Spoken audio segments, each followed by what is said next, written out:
Hey my friends, it's your friend Kevin, also known as a Woo Woo Wizard, here with your navigation for the week ahead. Let's go.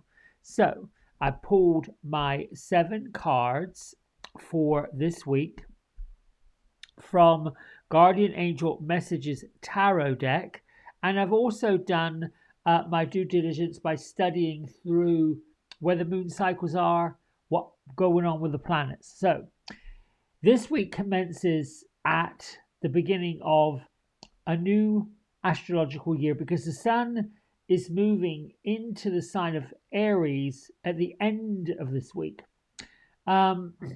Use the last few days of Pisces to your advantage by being in an auspicious and forgiving mood.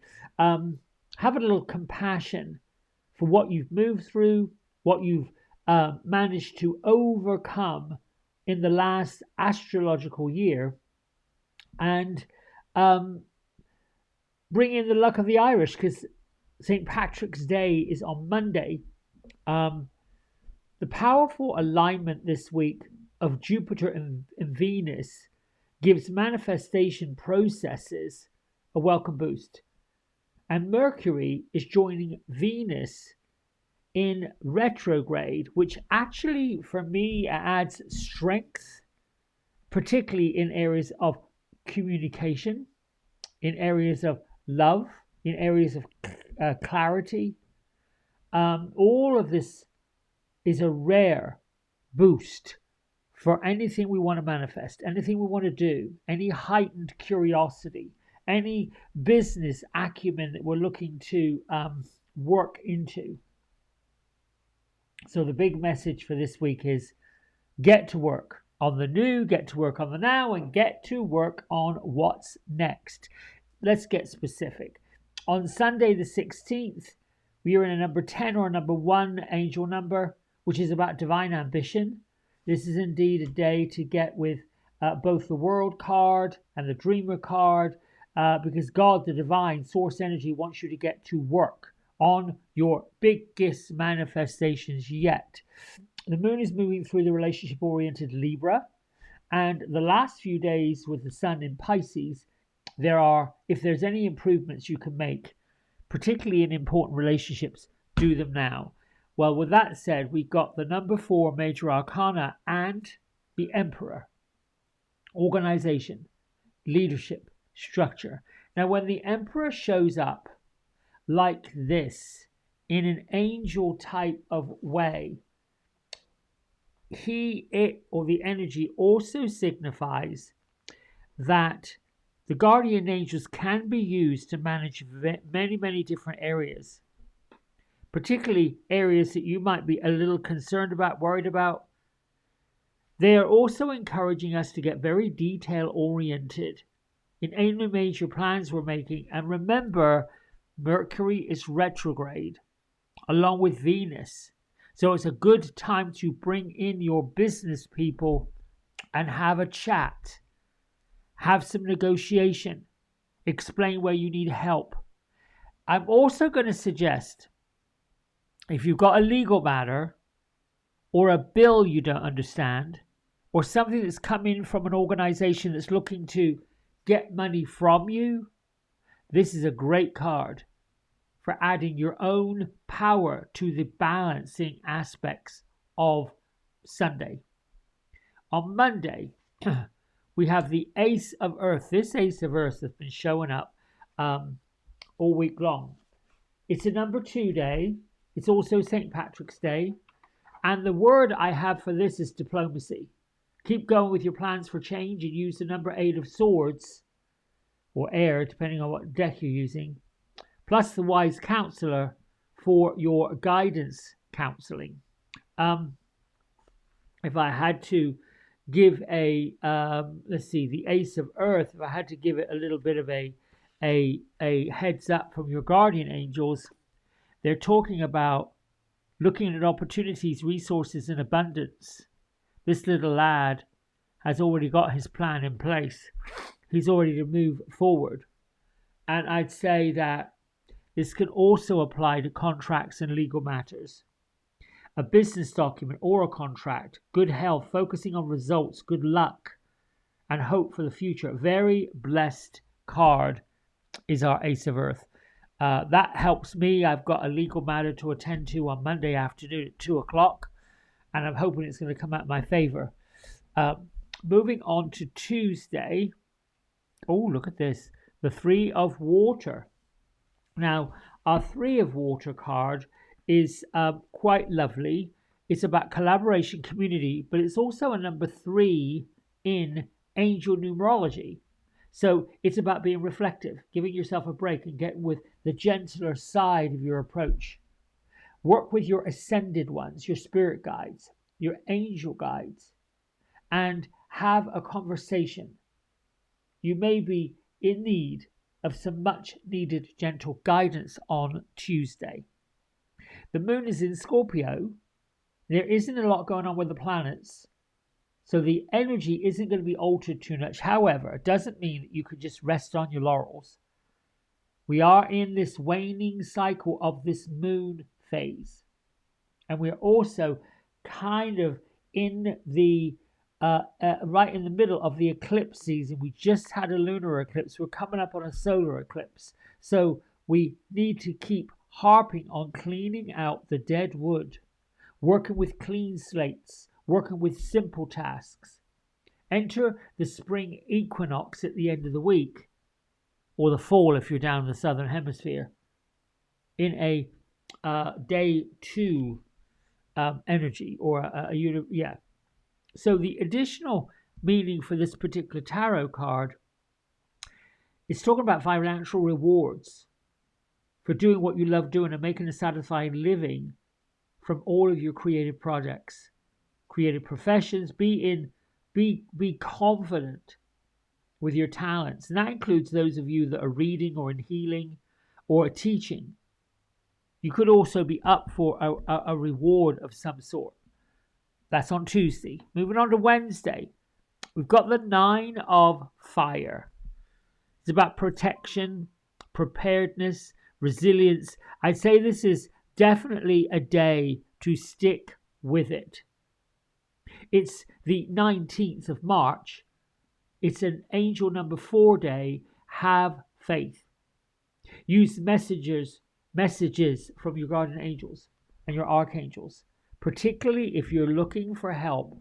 You're getting a bit concerned. You're starting to run off at the bit with your stories or your worries.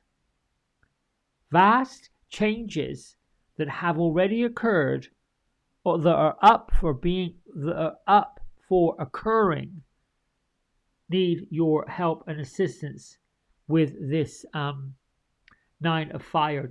Was it? Yeah, the 9 of Fire day. Let me just have a quick little peek at what the angels want you to know. They're suggesting that if you're not feeling too confident, and if you're feeling as if someone or something that you care about may or may not be in danger, or may or not be upset, or something's underneath you, your intuition is sending off warning flags, then call upon your guardian angels to help. They're saying that they're right here. Additional meanings for this is being prepared. You also need to take care of yourself physically on a number 9 of Fire day. Just make sure you're topping up on your vitamin C. Make sure that you're not running yourself ragged. Let's move on to Thursday. Thursday, we have the 7 of Water, and the 7 of Water, or the 7 of Cups, to me talks all about choices. You've got 444 in the window here. You've got all these cups, different colors.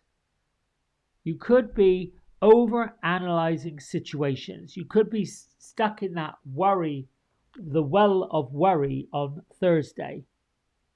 It's time to make a decision. It's time to really stop procrastinating and stop waiting around for something or someone. I'd say this card can also signify how other people could, in fact, be holding us back. We might be making choices about jobs. We could be making choices about career. I would say look at the big picture on Thursday. Um, it's a number 5 day, ancient numerology. For me, it talks about adventure. Bring in the Tower card in the Major Arcana deck. Work with Archangel Michael and Archangel Uriel, as well as Archangel Gabriel. They will be your friends today. The moon is gone into Sagittarius on Thursday, and the sun is moving into Aries, so it's likely going to create some hubble bubble, toil and trouble if you're not careful. This makes a brand new start to an astrological year. Have a little look at your year plans and make any necessary adjustments. This really is about choices. Moving into Friday, we've got the 8 of Cups, or the 8 of Water. It's interesting that we have the 7 and the 8 back to back. Pretty Wednesday and Thursday looks like it might be, Thursday and Friday look to be somewhat emotional. But let's start with the ancient numerology. It's a number 6. I call it revitalization.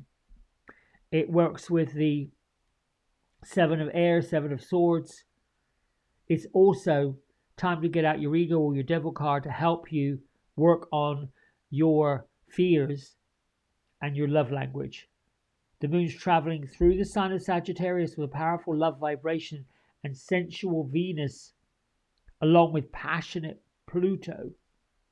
So you could be feeling yourself in a passionate mood about something, about conversations, about plans, about people. It's up to you what you choose to do. But your guardian angel sits right here on your pathway with all these cups on the floor. And he's basically saying to you, what are you looking for? Find your self-confidence, find your empowerment to get to the fulfillment that you're looking to achieve. Moving on to Saturday, the end of the week. Oh, we've got the 6 of Water. This is interesting. 6, 7, and 8. So after we pass Wednesday this week, we got some emotional stuff to deal with on Thursday, Friday, and Saturday. Now, this 6 of Water, when I'm looking at it, works with your guardian angels. And they're talking about nostalgia, memories, your childhood. It's a little early for Easter and to be making those kind of plans, but it's not too early to be planning your spring garden flowers, because we see this woman sitting on the top of the hill and she's got all her cups planted and ready to go.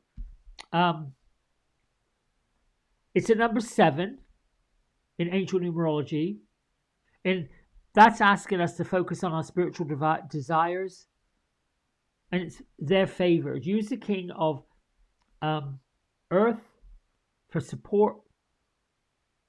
It's also a day to claim your material wealth or your material worth.